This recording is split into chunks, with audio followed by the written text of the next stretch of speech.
பங்காளிக்கு பாடையே கட்டிட்டானுவோ. பங்காளி இப்படி ஆடுவானுங்கன்னு நான் கொஞ்சம் கூட எதிர்பார்க்கலங்க.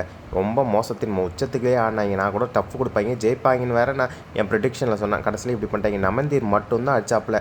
நம்ம அம்சா இருக்கிற வரையும் நம்மளை யாரும் அசைச்சிக்க முடியாத Hardik Pandya ball to ball அடிச்சுட்டு போகிறாப்புல.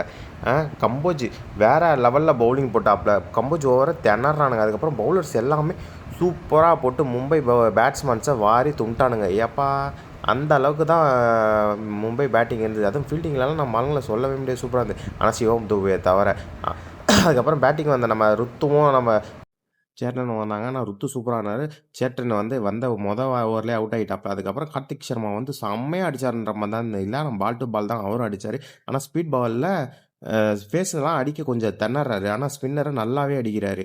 அது நல்லாவே தெரிஞ்சிருக்கும். ஆனால் சீக்கிரமாக அடித்த மாதிரி இருந்தது. பட் அது அப்படி கிடையாது.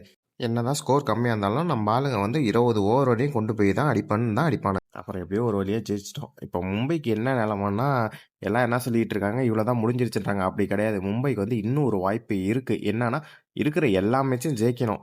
அதேமாரி இந்த 4th டீம் போகிற இடத்துல ரொம்ப ஹெவி காம்படிஷன் இருக்குது. இருக்கிற எல்லா மேட்சும் ஹை 100ல் ஜெயிச்சா இப்போ உள்ளார போகிறதுக்கு ஒரு சின்ன வாய்ப்பு இருக்குது. இப்போ நீங்கள் சொல்லுங்கள், மும்பை குவாலிஃபை ஆகுமா ஆகாதான்னு கமெண்ட்டில்.